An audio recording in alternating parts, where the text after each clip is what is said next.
There are over 13 million single parents in the United States who are raising more than 20 million children. And when all the responsibility is placed onto one parent, it's extremely important to balance finances to secure the children's future.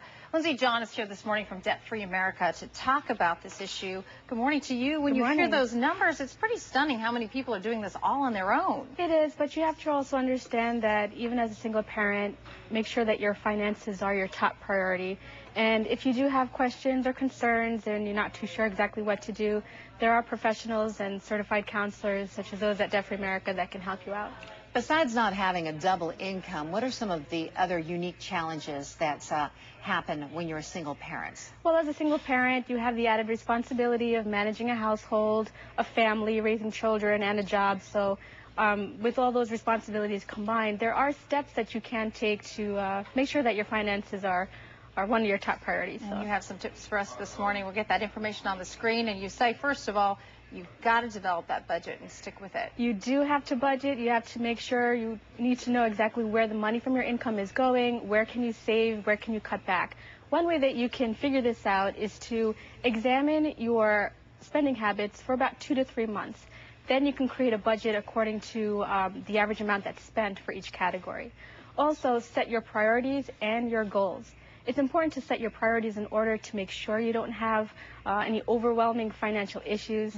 Set small goals, short-term goals, mid-term goals, and long-term goals. I can imagine when you're tracking what you're spending, you might be surprised where your money is going. Exactly. It's very important to be as organized as possible when you're writing your budgeting and your spending habits down, whether it's on whether it's on the computer, in a worksheet, spreadsheet, or in a notebook. But be organized and make sure that when you do put your goals towards your budget, that you be as realistic as possible, and make sure you distinguish between the absolute necessities and your wants. We have some of the other tips there, having an emergency plan, setting up an estate plan. Number 7, be open and honest with your children. What are you getting at there?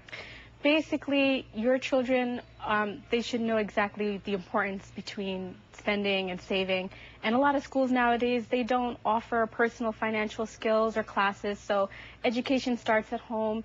At debtfreeamerica.com, we have an education tab that you can click on and find out a lot of educational tools and pamphlets and booklets for both parents and for children. So even if you do have some questions regards to budgeting, talk to somebody who's a professional to help you out with your financial issues. And Linsy, you mentioned on their education, and you added up to the list, make sure you save for college. Yes. How important is that for kids? Even in tough times, I mean, it's so hard to put money away when you're struggling to make it every day. It is, but you know what? If you start saving little by little, it adds up towards the end, especially with compound interest.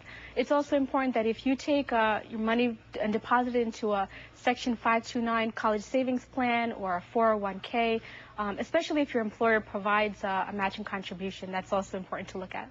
Sure is. Some great tips for us. Are you finding there are more single people in San Diego? Do we have a larger number of single people in this part of the country than, say, other areas? I'm not too sure about the percentage, especially in San Diego, but regardless, if you are a single parent, just make sure that your finances are up to par, that you do have your insurance by chance if there's an emergency, that you have that amount set for your child's financial future. If you had a bottom line word for single parents, what would it be? Save and budget. Save and budgets. That's good advice for everybody, I think. Linsy John, thanks so much for joining us today from Debt Free America. We'll be sure and have all of your tips on the website. Thank you. Thanks a lot. Much more to come.